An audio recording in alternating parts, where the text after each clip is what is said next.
प्यारो हिम्मत बांधो आगे बढ़ो क्रूस हो निशान। जीतेंगे हम प्यारो हारेगा शैतान। जीतेंगे हम प्यारो हारेगा शैतान। आगे बढ़ो फुर्ती करो यीशु है कप्तान। आगे बढ़ो फुर्ती करो यीशु है कप्तान।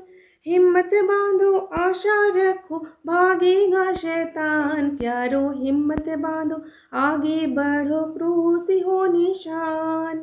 जीतेंगे हम प्यारो हारेगा शैतान। जीतेंगे हम प्यारो हारेगा शैतान। पाप और दुख में चारों तरफ मरते हैं इंसान। पाप और दुख में चारों तरफ मरते हैं इंसान।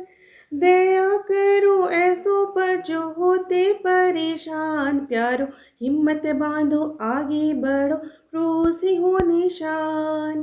जीतेंगे हम प्यारो हारेगा शैतान। जीतेंगे हम प्यारो हारेगा शैतान। दोस्तों, प्रभु यीशु के मधुर और मीठे नाम में आप सबको सप्रेम नमस्कार।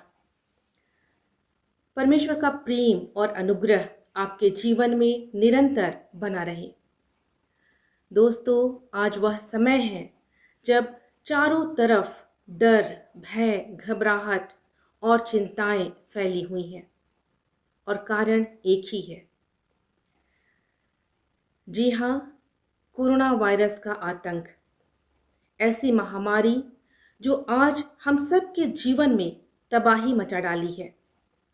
हमारे परिवार के प्रियजन, हमारे सगे संबंधी, हमारे अड़ोस पड़ोस के लोग, समाज के लोग, राज्य और देश के लोग किसी न किसी प्रकार से इसकी चपेट में आ रहे हैं।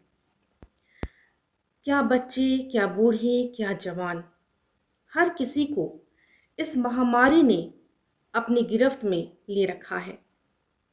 आज किसी को कुछ समझ में नहीं आ रहा है कि यह सब क्या हो रहा है,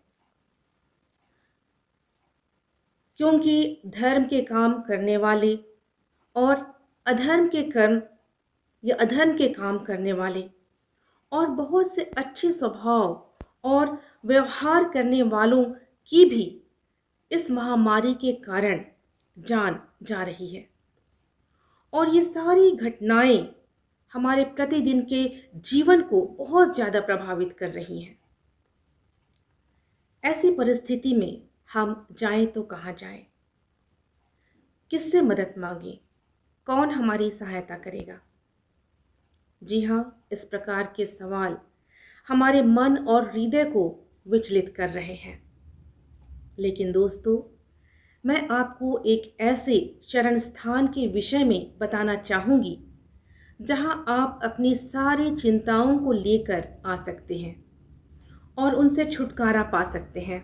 जी हाँ, पवित्र बाइबल में से आप भजन संहिता 46 उसके 1 से 3 पद को पढ़ें, जहाँ इस प्रकार लिखा है, परमेश्वर हमारा शरण स्थान और बल है, संकट में अति सहज से मिलने वाला सहायक। इस कारण हमको कोई भय नहीं, चाहे पृथ्वी उलट जाए और पहाड़ समुद्र के बीच में डाल दिए जाएं, चाहे समुद्र गरजे और फेन उठाए और पहाड़ उसकी बाढ़ से कांप उठे। इसी प्रकार आइए हम भजन संहिता 23 उसके 4 पद को भी पढ़ें, जहाँ लिखा है, चाहे मैं घोर अंधकार से भरी हुई तराई में से होकर चलूं, तो भी हानि से ना डरूंगा, क्योंकि तू मेरे साथ रहता है। तेरे सोंटे और तेरी लाठी से मुझको शांति मिलती है। दोस्तों, मैं आपके साहस और हिम्मत को मजबूत बनाए रखने के लिए एक और वचन को पढ़ना चाहूँगी, और वह है यशायाह नबी की पुस्तक अध्याय 41 पद 10। यहाँ इस प्रकार लिखा है, मत डर, क्योंकि मैं तेरे संग हूँ। इधर उधर मत ताक, क्योंकि मैं तेरा परमेश्वर हूँ। मैं तुझे दृढ़ करूँगा और तेरी सहायता करूँगा, और अपने धर्म में दाहिने हाथ से मैं तुझे संभाले रहूँगा।